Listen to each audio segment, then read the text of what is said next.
وَكَمْ أَهْلَكْنَا قَبْلَهُمْ مِنَ الْقُرُونِ۔ اللہ فرماتے ہیں میری زمین پہ عداوت نہ کرو، فساد نہ مچاؤ، قتل نہ کرو، خون نہ بہاؤ، ناحق لوگوں کا خون نہ بہاؤ۔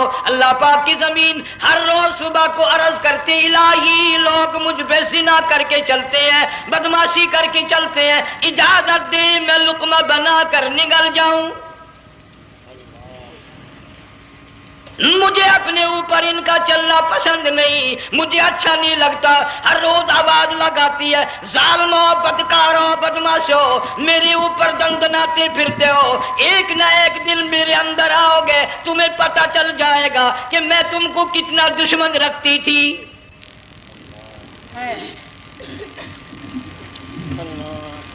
آج لوگ آزاد ہو گئے، جو کسی کی سمجھ میں آتا وہی بکتا ہے، جو سمجھ میں آتا وہی کرتا ہے، نہ کوئی راہ متعین رہی، نہ کوئی مسلک رہا، نہ کوئی بات رہی۔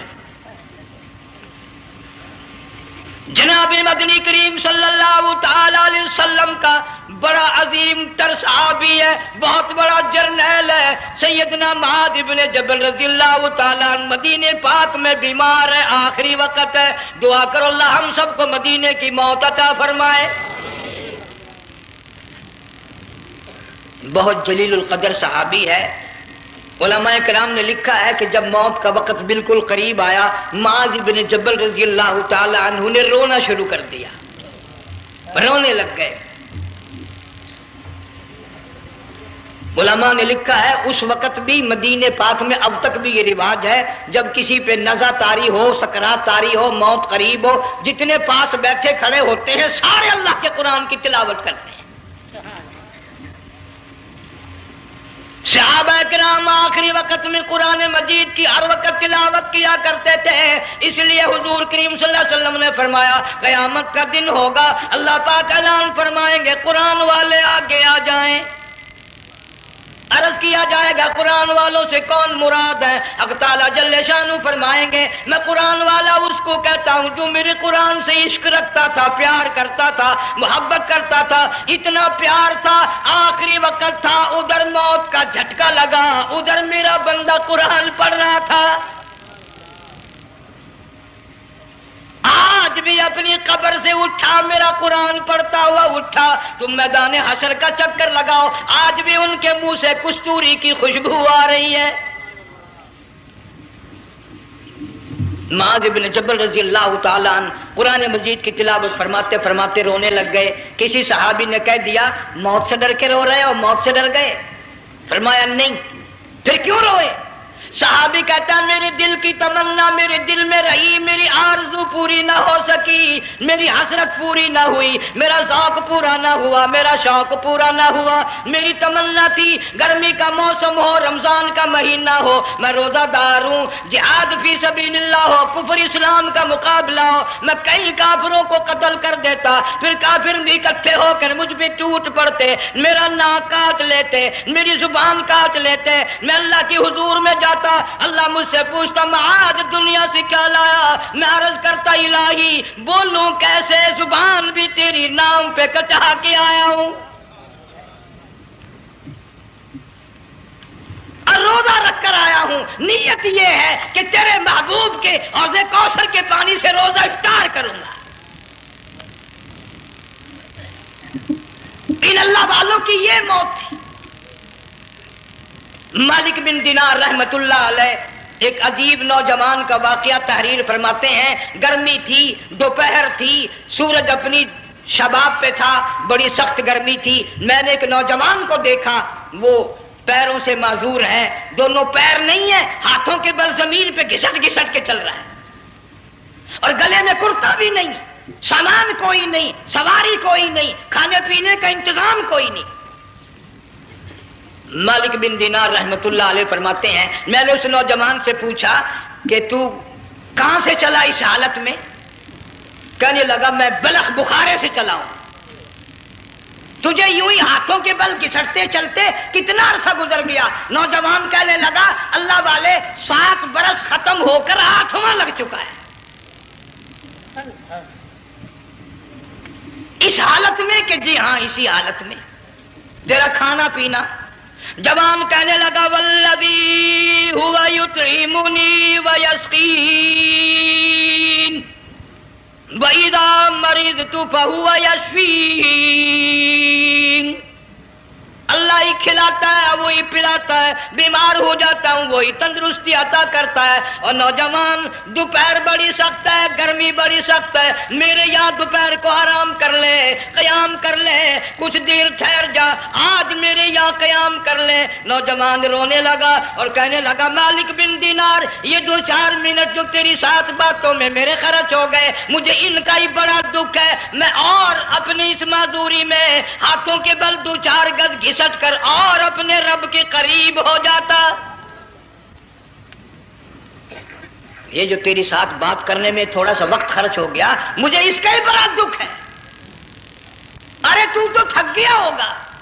جوان کہتا ہے تیرے دیوانے مگر چلنے سے رک سکتے نہیں, تیرے دیوانے مگر چلنے سے رک سکتے نہیں, پاؤں تھک جاتے ہیں دل ان کے کبھی تھکتے نہیں.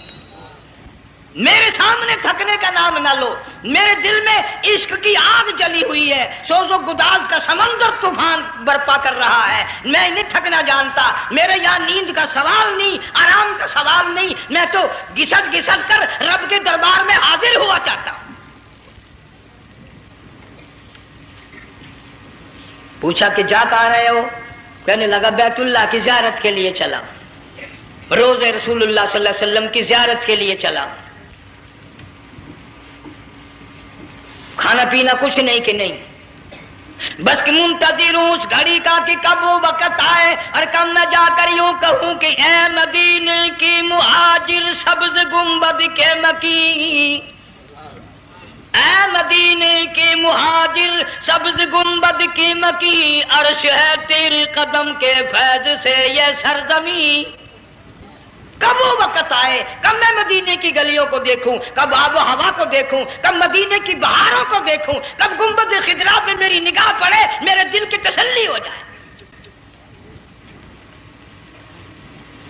عاشق لوگ یوں ہی کیا کرتے ہیں. دیہات کی ایک عورت آئی رسول اکرم صلی اللہ علیہ وسلم کی وفات شریف کے بعد اور آ کے کہنے لگی بہن عائشہ رضی اللہ تعالیٰ عنہا, میں نے سنا ہے سرکار کی وفات شریف ہو گئی, کیا کہاں دفن کیا کہ اس حجرے میں؟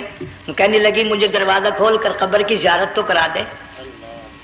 عورت ساتھ دیہات کی رہنے والی چوکٹ پہ کھڑی ہو کے کہنے لگی آقا جب بھی آتی تھی زبان تیری ہوتی تھی, قرآن خدا کا سنتی تھی, مسائل پوچھتی تھی, زیارت کرتی تھی, اب یہ زندگی اچھی نہیں لگتی, میں تیرے قدموں میں مرنا چاہتی ہوں. علماء نے لکھا ہے ایک چیخ ماری, چوکٹ پہ گر کر جان دے دی.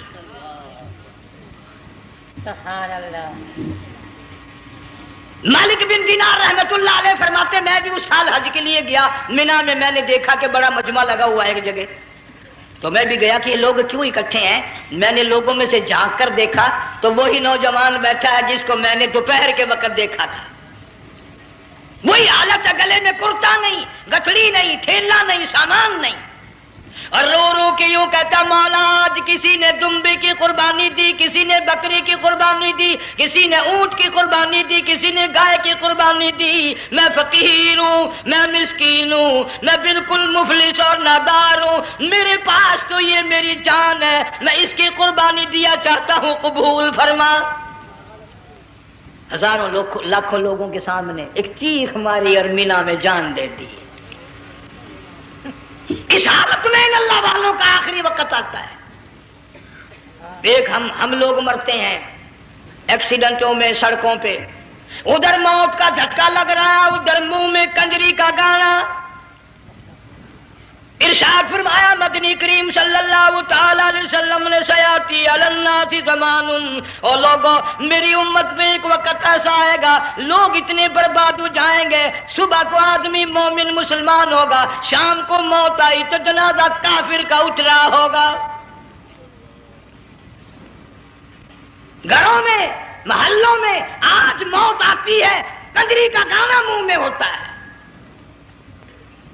ادھر دم نکل رہا ہے، ادھر کنجری کا گانا کانوں میں آواز آ رہی ہے، میت کو غسل دیا جا رہا ہے، کنجری کی آواز آ رہی ہے، جنازہ اٹھا کر لے جا رہے ہیں، کنجری کی آواز آ رہی ہے، قبر میں میت اتاری جا رہی ہے، کنجری کی آواز آ رہی ہے، قبر پہ مٹی ڈالی جا رہی ہے، کنجری کی آواز آ رہی ہے۔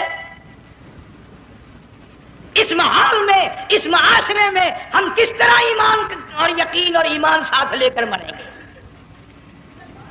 ہزاروں نہیں، لاکھوں کو مرتے وقت کلمہ نصیب نہیں۔ قسم دے کر پوچھو، ماں مر رہی ہے، کلمہ منہ سے نہ نکلا، باپ مر گیا، منہ سے کلمہ نہیں نکلا، بیگم صاحبہ چل بسی، منہ سے کلمہ نہیں نکلا۔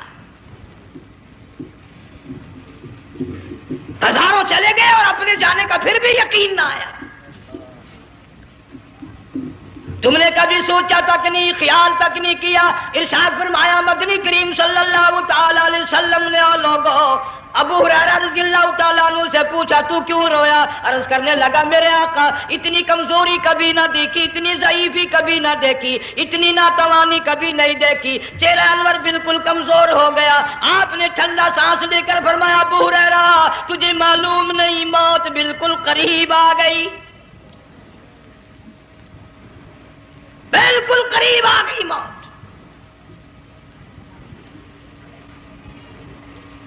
تیری ایک انگلی پکڑ کر اگر کوئی مروڑ دے کتنا دکھ ہوگا، درد ہوگا، ہائے ہائے ہائے۔ جنگ والوں کبھی تم نے سوچا نہیں 360 رگیں ٹوٹیں گی کیا حال بنے گا، اعضاء چھوٹیں گے، سر کے بالوں سے لے کر پیروں کے ناخنوں تک ہر جوڑ کو توڑ کے رکھ دیا جائے گا، وزیروں، سفیروں، امیروں، حسینوں، جمیلوں، تمام کے جوڑوں کو اکھاڑ کے رکھ دیا جاتا ہے۔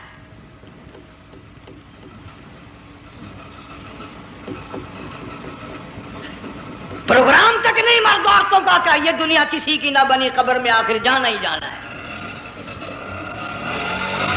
علماء کرام نے لکھا ہے کہ حضرت عیسیٰ علیہ السلام کے پاس لوگ آئے اور کہنے لگے نئی نئی قبروں سے مردے زندہ کر کے دکھاتے ہو، آؤ ہم ایک پرانی قبر پہ لے کے چلتے ہیں، مردہ زندہ کر کے دکھاؤ۔ عیسیٰ علیہ السلام تشریف لے گئے، فرمایا قم باذن اللہ، ایک نوجوان زندہ ہو کر قبر سے نکل کر سامنے آ کر کھڑا ہو گیا۔ عیسیٰ علیہ السلام نے پوچھا تو کون ہے؟ وہ کہنے لگا میرا نام سام ہے، میں حضرت نوح علیہ السلام کا بیٹا ہوں۔ تو پیغمبر کا دماغ تو پیغمبر کا ہوتا ہے نا۔ فرمایا تجھے تو بڑا عرصہ قبر میں گزر گیا، کتنے ہزار سال قبر میں گزر گئے؟ کہ جی ہاں۔ عیسیٰ علیہ السلام نے فرمایا یار ملاقات تو اللہ نے کرائی دی، قبر کا کچھ حال تو بتا کیا بنتی ہے، قبر کا کچھ ماحول بتا، قبر کی خبر بتا۔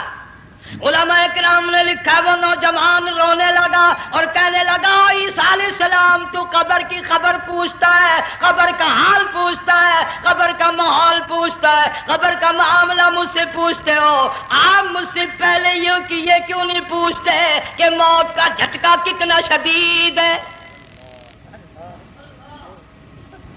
نوجوان رو کے کہنے لگا عیسیٰ علیہ السلام کتنے ہزار سال میری موت کو گزر گئے، پر مالک کائنات کی قسم آج تک میرا منہ کڑوا ہے۔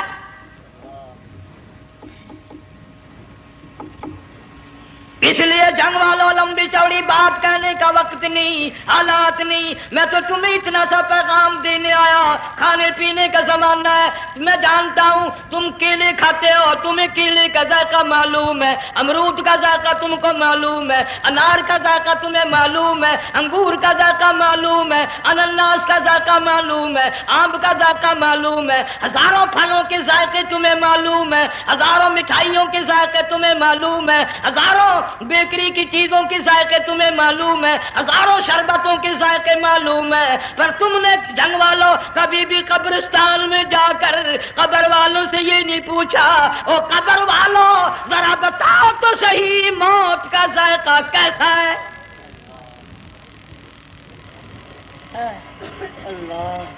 تم نے چکھا نہیں، جنہوں نے چکھا وہ بتانے نہ آئے کیسا ذائقہ ہے۔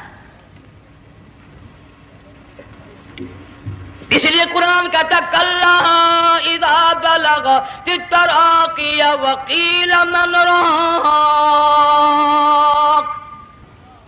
وظن أنه الفراق والتفت الساق بالساق إلى ربك يومئذ المساق. بادشاہ ہو، امیر ہو، وزیر ہو، فقیر ہو، غریب ہو، رگیں ٹوٹیں گی، موت آئے گی، اور جس کی آئی تمہیں معلوم نہیں کس طرح آئی، کس حال میں آئی. جن کے دلوں میں ان باتوں کا خیال آیا، خدا کی قسم صحابہ کرام میں سے اتنے رویا کرتے تھے آنکھیں ختم ہو گئی. جناب فاروق اعظم رضی اللہ تعالیٰ عنہ کو کسی نے دیکھا رو رہے ہیں، بے تحاشا رو رہے ہیں. پوچھ لیا بڑا بہادر پہلوان فاروق تجھے کیا ہوا، اتنا کیوں رویا؟ فرمانے لگے تمہیں معلوم نہیں قبر کا اندھیرا یاد آ گیا.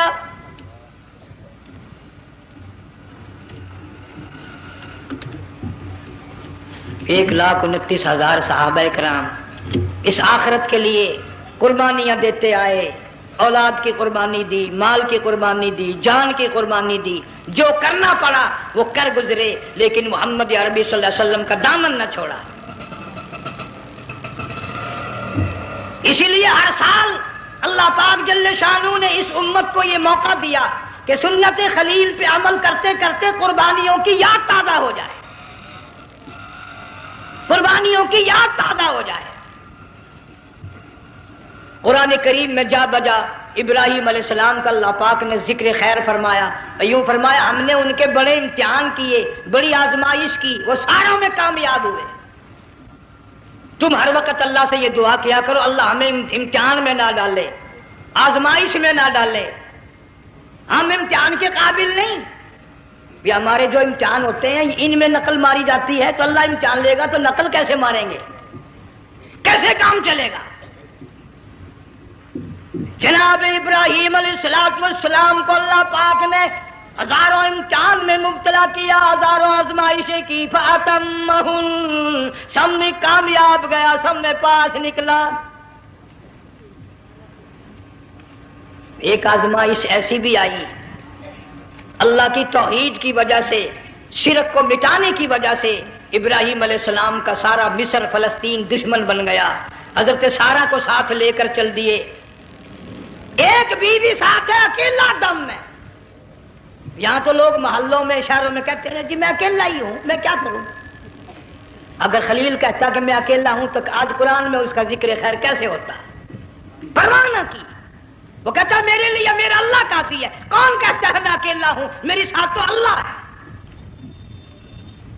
مصر سے گزرنے لگے، بادشاہ کے ملازموں نے بادشاہ کو جا کے بتایا بڑی خوبصورت عورت گزر رہی ہے تیرے حلقے سے، بہت بڑی خوبصورت عورت ہے. کہ ملازم پکڑ کے لے کے چلے تو عورت ذات حضرت سارہ رونے لگ گئی. خلیل میرا کیا بنے گا؟ پیغمبر کو اللہ کی ذات پر بڑا یقین ہوتا ہے، فرمایا پرواہ نہ کر، میری آبرو میرے مولا کی آبرو ہے، چاہے جہاں چلی جا میری عزت کی حفاظت میرا اللہ کرے گا. فرمایا فاللہ خیر حافظا وہو ارحم الراحمین.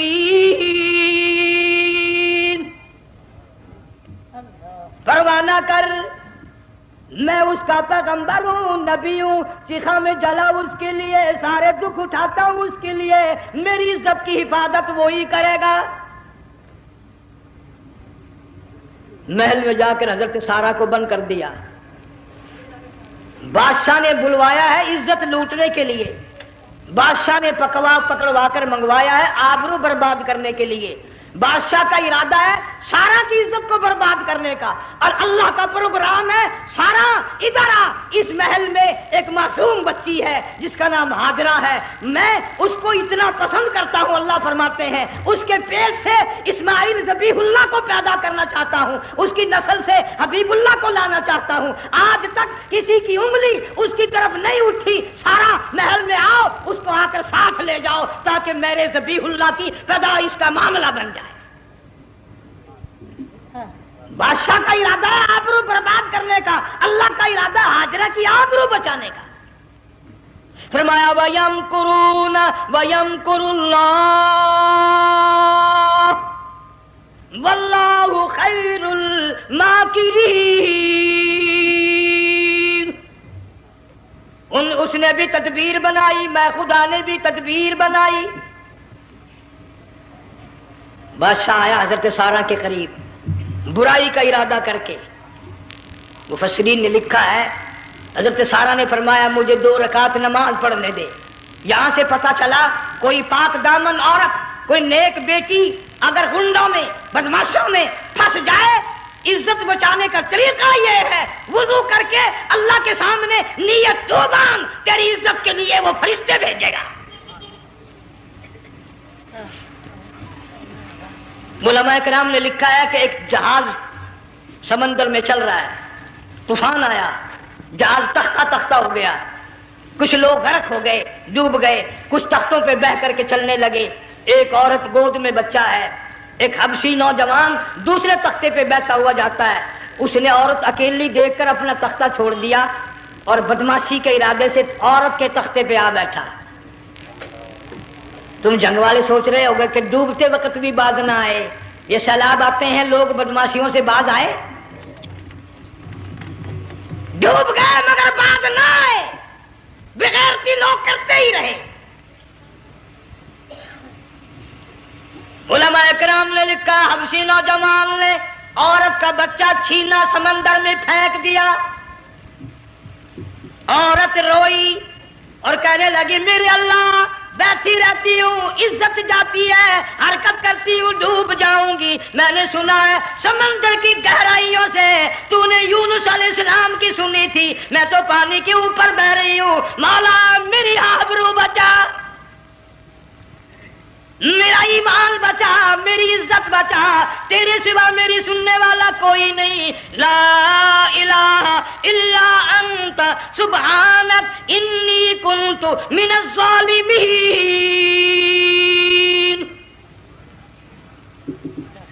علماء نے لکھا ہے کہ ایک گردن سی نمودار ہوئی پانی میں سے اور حبشی نوجوان کو ایک ہی لقمہ بنا کر لے گئی۔ وہ تو ہر جگہ سنتا ہے، پکارنے والا بے بس بے کس ہو کر جب اس کو پکارتا ہے وہ ہر جگہ انداز پہنچاتا ہے، وہ ہے جو موجود ہر جگہ۔ عورت بہتی بہتی کنارے جا لگی، ایک جہاز قریب آیا، دوپٹے کا اشارہ کر کے اس کو بلایا۔ جہاز میں جب سوار ہوئی تو دیکھتی کیا ہے، ایک نوجوان کی گود میں اس کا وہ بچہ جو سمندر میں پھینک دیا تھا بیٹھا ہوا کھیل رہا ہے۔ ٹوٹ پڑی میرا بچہ ہے۔ لوگوں نے کہا تیرا کہاں سے آیا؟ ماجرا سنایا، اس طرح ہوا۔ جہاز کے کپتان نے کہا ہم جہاز لے کر آ رہے تھے، غیب سے آواز آئی جہاز ادھر کو لے آؤ ورنہ ڈبو دیے جاؤ گے۔ ہم جب جہاز وہاں لے کر پہنچے تو دیکھتے کیا ہے کہ ایک جانور کی پیٹھ پہ یہ بچہ بیٹھا ہوا کھیل رہا تھا۔ عزت بھی بچی، ایمان بھی بچا، بچہ بھی بچا، اور کوئی بچانے کے لیے تدبیر کرے جبھی نا۔ حضرت سارہ نے نماز پڑھ کر بد دعا کر دی، بادشاہ کے سارے بدن میں درد ہونے لگا۔ پیغمبر کا سارا گھر بڑا کریم ہوتا ہے، جب اس کو درد نے ستایا نا کہنے لگا میں وعدہ کرتا ہوں تجھے کچھ نہیں کہوں گا، میرے لیے دعا کر دے۔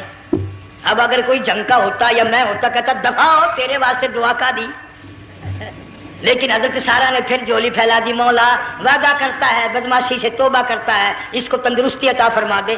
اللہ نے تندرستی عطا کر دی۔ وہ پھر کہنے لگا لو ایسی حسین عورت کب آپ آئے گی، پھر برائی کے لیے تیار ہوگی۔ یہاں سے پتہ چلا کہ یہ جو گنڈے بدماش ہوتے ہیں ان کی قسم کا بھی کوئی یقین نہیں۔ اگلے دن ایک آدمی نے قسم کھائی تو اس کے خلاف کرنے لگا۔ لوگ کہنے لگے کہ تو نے قسم کھائی تھی، قرآن اٹھایا تھا، اب کہ کیا تھی گیا بل ڈٹھی ہوئی مسجد سی، پاٹیا ہوا قرآن سی، اگر ڈٹھی ہوئی مسجد سی تو پاٹیا قرآن سی، قرآن کے لا پورا سی جڑا میں چاہیا، مگر اسے یہ معلوم نہیں کہ تو نے تو پاڑیا قرآن اٹھایا، ڈٹھی ہوئی مسجد میں اٹھایا۔ خدا کا جب غضب آئے گا تو وہ ادھورا نہیں آئے گا، وہ ادھورا نہیں آیا کرتا۔ 3 مرتبہ اس بادشاہ نے حضرت سارہ کے ساتھ ایسا کرنے کا ارادہ کیا، پھر دعا ہوئی، پھر بد دعا ہوئی، پھر دعا ہوئی، پھر بد دعا ہوئی۔ آخر کار کہنے لگا اپنے ملازموں کو کہ ہوئے بدماش ہو، عورت کے روپ میں کسی بلا کو پکڑ کے لائے ہو، کسی جن بھوت کو لے آئے ہو، اور کہنے لگا تو چلی میرے محل سے جلدی چلی جا۔ اور جاتے جاتے وہ کہا کہ یہ تیری خدمت کیا کرے گی، یہ بچی میرے محل میں ہے، اس کو ساتھ لے جا۔ حضرت سارہ کو، ہاجرہ کو ساتھ کر دیا۔ سیانی ہو گئی، حضرت ابراہیم علیہ السلام سے نکاح کر دیا، اسماعیل علیہ السلام پیدا ہو گئے۔ اللہ میاں جب حضرت ابراہیم علیہ السلام چومتے ہیں، چاٹتے ہیں، ماتھے پہ بوسے دیتے ہیں، اٹھاتے ہیں، پیغمبر کا بیٹا، خود بھی نبی اور آل میں آنے والا نبی، کالی کملی والا صلی اللہ علیہ وسلم، کتنا حسین چہرہ ہوگا۔ اللہ میاں نے پھر آزما لیا، حکم دیا کہ اس ہاجرہ کو، اسماعیل کو، دونوں ماں بیٹوں کو وہاں چھوڑ کے آ جہاں سینکڑوں میل میں پانی کوئی نہیں، آدمی کوئی نہیں، رستہ کوئی نہیں، گھاس کوئی نہیں، پتا کوئی نہیں، جہاں بیت اللہ ہے یہاں کے بارے میں حکم دیا، چھوڑ کے آ۔ اور اگر آپ کو نیند نہیں آئی تو مزہ آئے گا، اللہ نے یہی فرما دیا، بتانا نہیں ہے کہ میں نے حکم دیا ہے۔ خدا حافظ نبی نہیں کہتا اپنی بیوی کو۔ آج لوگ ہر بات میں کہہ دیتے ہیں ہمارے پیروں کو پتا کل کو کیا ہوگا، ہمارے فقیروں کو پتا ہے پرسوں کیا ہوگا۔ وہ بڑی مدت کی بات ہے، یہی موسم تھا، چماسا گرمی تھی، انارکلی لاہور سے ہم کئی ساتھی گزر رہے تھے، فٹ پاتھ پہ بیٹھا ہے ایک ملنگ، چاروں طرف لوگ کھڑے، بڑا مجمع، کافی دنوں کی تو بات ہو گئی، ہاتھوں کی لکیر دیکھ کر لوگوں کی تقدیر بتا رہا تھا۔ کسی کو کہتا تھا تجھے بڑی اونچی پوسٹ ملے گی، کسی کو کہتا تھا تیری شادی بڑی فرسٹ کلاس لیڈی سے ہوگی۔ وہ بابو تو کوڈا ہی ہو جاتا تھا، لیڈیوں پہ بڑے مرائے یہ لیڈے، کوئی کام نہیں، رات دن بس لیڈیوں کے پیچھے ہی پھرنا ہے۔ اللہ، میں نے اپنے ساتھیوں سے کہا، میں نے کہا میں بھی تقدیر پوچھتا ہوں اپنی۔ کہنے لگے شرارت ہو جائے، میں نے کہا ساری دنیا پر ہاتھ دکھا رہی ہے، کوئی شرارت نہیں، میرے ہاتھ میں شرارت ہے۔ 1 روپیہ لے رہا تھا وہ، میں بھی لوگوں میں گھساتا، بھیڑ میں سے اوپر نیچے ہی ہوتا میں بھی پہنچ گیا، اور دونوں گھٹنے میں نے زمین پہ رکھ دیا، روپیہ ہاتھ میں، میں نے اس کا ذکر کہا، میں کہا ملنگ جی اگر اب دیکھا میری شادی ہو جائے گی کہ نہیں۔ اب اس نے دیکھ کے میری طرف کہنے لگا، اس نے سوچا کہ یہاں اچھے بھلے کو نہیں ملتی پاکستان میں، اسے کون دے گا؟ اچھی طرح میرا ہاتھ دیکھا بھی نہیں، جھٹک کے کہنے لگا نو تیری شادی نہیں ہونی ہے۔ میں کیا کھوتے تیرے باپ کے 8 بچے کھیل رہے ہیں۔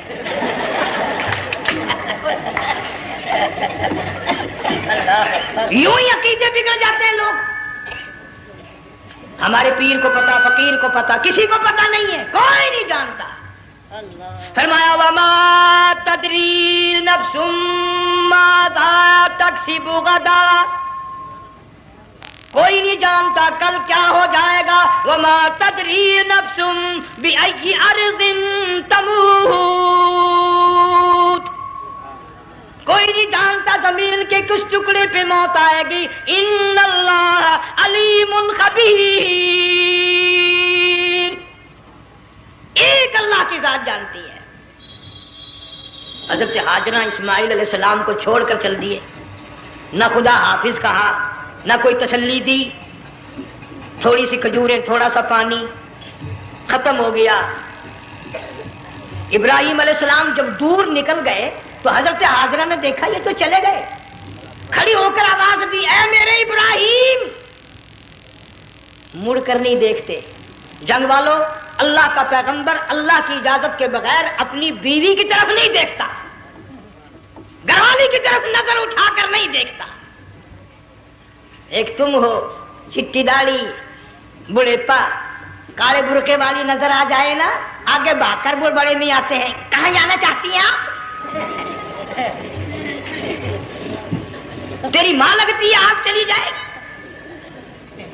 تو یہ کیا ہوا؟ یہ کالے برقعے پہ مرتے مرتے مرتے مرتے مری گئے۔ ایسا عجیب تماشا۔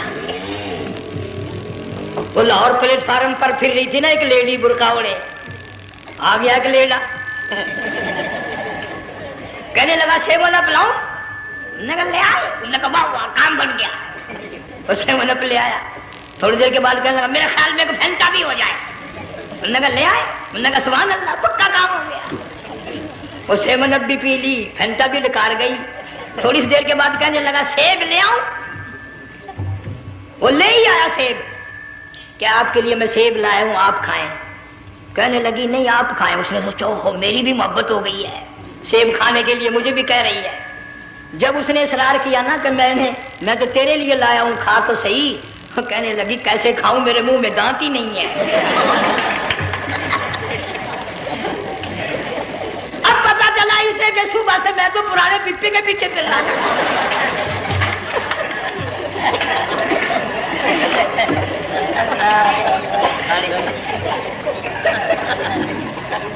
صرف برقع دیکھا چل دی۔ یہاں پیغمبر اپنی گھر والی کی طرف نہیں دیکھتا۔ حضرت حاجرہ نے اسماعیل علیہ السلام کو سینے سے لگایا، عرب کی قداور مائی، طاقتور مائی، دوڑ لگا کر حضرت خلیل کا راستہ آ کے روک لیا اور کہنے لگی میں جوان عورت، یہ پیارا نور نظر، یہ لخت جگر، شکل تو دیکھو، صورت تو دیکھو، ہمیں یہاں چھوڑ کے جا رہے ہو؟ اللہ کا پیغمبر بولتا نہیں۔ پتہ چلا پیغمبر اللہ کی اجازت کے بغیر سانس نہیں لیتا، آنکھ کا اشارہ نہیں کرتا۔ حضرت حاجرہ رونے لگ گئی، میرے خلیل، میری ابراہیم، میرا قصور بتاؤ، میرا جرم بتاؤ، میری خطا بتاؤ، میرا گناہ بتاؤ، معافی چاہوں گی، معذرت کروں گی، اس بچے کا کیا گناہ ہے اس میدان میں چھوڑ کے چلے ہو؟ بولتے نہیں ہیں، اللہ کی طرف سے بولنے کی اجازت نہیں ہے۔ حضرت حاجرہ نے خود ہی قیاس لگایا، سوچتی ہیں پیغمبر تو کسی پہ ظلم نہیں کرتا۔ وہ کہنے لگی خلیل، کہیں اس رب کا حکم تو نہیں، کہیں اس اللہ کا یوں حکم تو نہیں؟ جنگ کے لوگوں اگر خلیل ہاں کہہ دیتا تو کیا حرج تھا؟ ہاں نہیں کہتا، اجازت نہیں، تاکہ حاجرہ کے یقین ایمان کا امتحان مکمل ہو۔ مفسرین نے لکھا ہے کہ حضرت ابراہیم علیہ السلام نے سر کا یوں اشارہ کیا، بس ذرا سا ہاں، پھر عورت کا ایمان دیکھ، یقین دیکھ، یہی نہ بیٹھی، دوڑ کے وہاں گئی یا جہاں پہلے بٹھا کر آئے تھے، اور کہنے لگی ابراہیم جاؤ، میں جانوں میرا رب جانے، پرواہ نہیں۔ راتیں آتی ہیں چلی جاتی ہیں، دن آتے ہیں گزر جاتے ہیں، تھوڑی سی کھجوریں تھی وہ ختم ہو گئی، پانی ختم ہو گیا، بھوک اور پیاس نے بے چین کر دیا۔ اسماعیل علیہ السلام کی اتنی لمبی زبان باہر نکلا، دو پتھر کھڑے کر کے اوپر ایک پتھر رکھ کر چھاؤں بنائی، اس کے نیچے لٹا دیا اور پھر چکر لگایا، کبھی صفا پہاڑی پہ چڑھتی ہے، کبھی مروہ پہاڑی پہ چڑھتی ہے، کبھی اترتی ہے اور ڈھلوان میں سے بھاگ کر چلتی ہے جب اپنا بچہ نظر نہیں آتا۔ سارے کہہ دو اللہ بڑا بے نیاز ہے، اللہ بڑا، زور سے کہو اللہ بڑا۔ کسی کے 500 سال کے سجدے رد، کسی کی ہزاروں سخاوت صدقات رد، کسی کی چال منظور، کسی کی رفتار منظور، کسی کی ٹور منظور۔ اور یوں فرمایا حاجرہ میری رحمت کی تلاش میں آج جو تو نے دوڑ لگائی ہے، یہ تیری چال ڈال رفتار ٹور ہمیں اتنی پسند آ گئی، اتنی پسند آ گئی کہ آج کے بعد خلیل اللہ کیوں نہ ہو، ذبیح اللہ کیوں نہ ہو، کلیم اللہ کیوں نہ ہو، روح اللہ کیوں نہ ہو، حبیب اللہ کیوں نہ ہو، صحابہ کرام کیوں نہ ہو، قطب ابدال غوث کیوں نہ ہو، میری حاجرہ مجھے اپنی کبریائی کی قسم جب تک وہ تیری چال چل کے نہ دکھائے گی حاجی کا لانے کا حقدار نہیں ہو سکتا، تیری رفتار اسے چلنی پڑے گی۔ فرمایا ان الصفا والمروہ من شعائر اللہ فمن حج البیت او اعتمر فلا جناح علیہ ان یطوف بہما ومن تطوع خیرا فإن اللہ شاکر علیم۔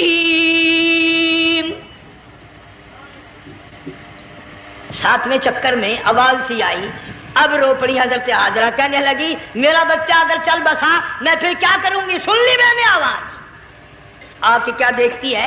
اسماعیل علیہ السلام کی نرم و نازک ایڑیاں جس زمین پہ رگڑی گئی تھی وہاں سے چشمہ جاری کر دیا۔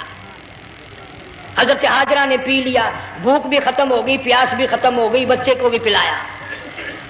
اللہ تعالیٰ نے خانہ کعبہ کی بنیاد ڈال دی، ایسے گھر کی بنیاد ڈالی۔ حضور صلی اللہ علیہ وسلم فرماتے ہیں 500 سال کی عبادت ایک طرف اور بیت اللہ پہ ایک نگاہ یوں ڈالنا ایک طرف، 500 سال کی عبادت کا وہ ثواب نہیں جو ایک نظر خانہ کعبہ پہ ڈالنے کا ثواب ہے۔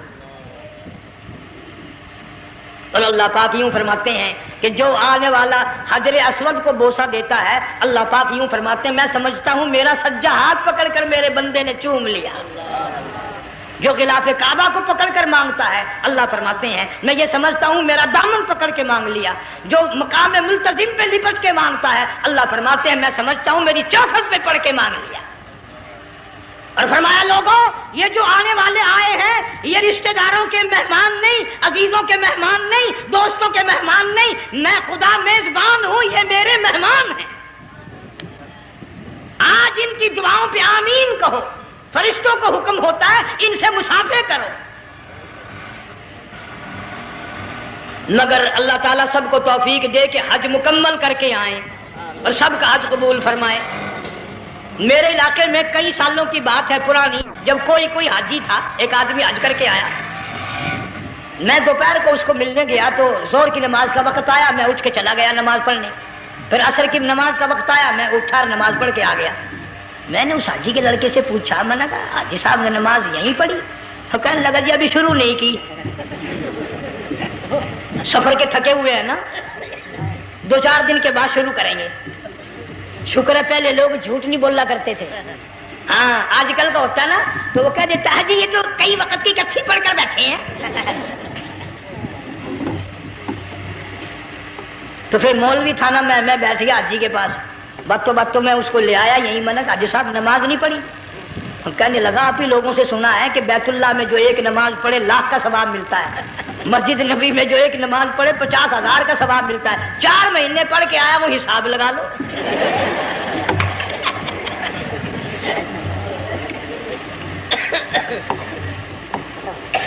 مسائل سیکھتے نہیں، ارکان اور آداب بیت اللہ کے سیکھتے نہیں.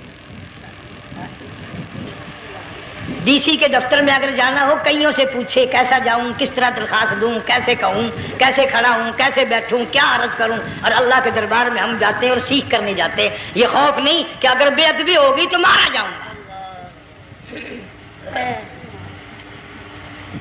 اللہ تبارک و تعالیٰ جل شانہ نے اسماعیل علیہ السلام کی نرم و نازک ایڑیوں سے بنیاد ڈال کر خانہ کعبہ کی اللہ نے ہمیں یہ کعبہ دیا.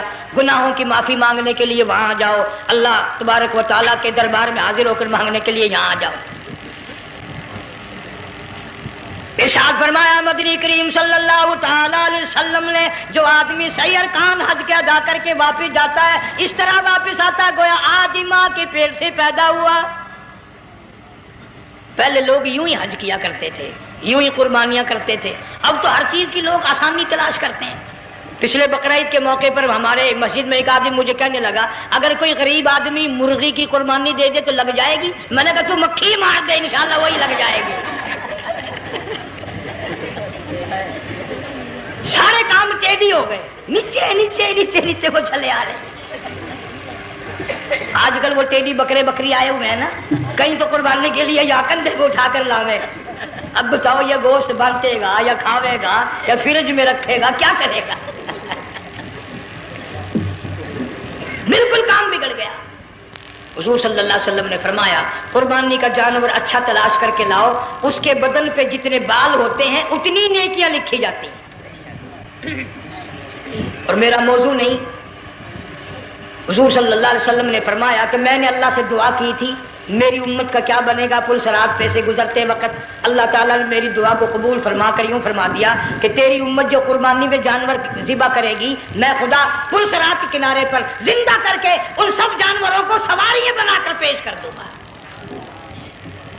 اس لیے بقرعید بالکل قریب آ گئی. ہر دین ایمان اسلام کے لیے قربانی کے لیے تیار رہو. زیادہ سے زیادہ مجھے آج کل فکر لگا ہوا ہے کہ اپنے گھروں کو میں نماز کا اہتمام کرو. آج حال یہ بنا ہوا ہے کہ اگر گھر والی کی گود میں موت آئی تو گھر والی بے نماز، دھی کی گود میں موت آئی دھی بے نماز، بہن کی جھولی میں موت آئی بہن بے نماز، بیٹے کی گود میں موت آئی بیٹا بے نماز، بھائی کی گود میں موت آئی بھائی بے نماز.